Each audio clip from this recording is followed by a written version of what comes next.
Hey everyone, so in this video I'm going to show you how to find Google two-step verification backup codes in 2025.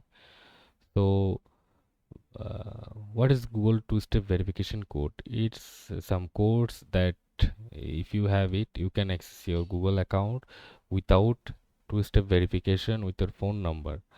So first of all we need to go to our Google account.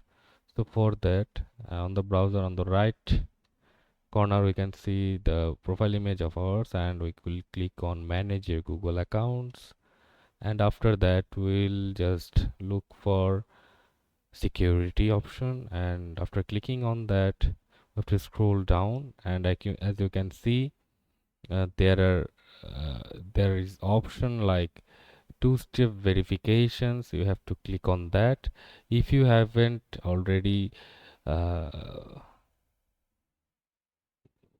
created two-step verification. You just have to provide your phone number and activate the two-step verification, and after that, after coming to two-step verification, you need to provide your password again, and after giving your password it will take you to this page, and after that scroll down and you can see the backup codes here.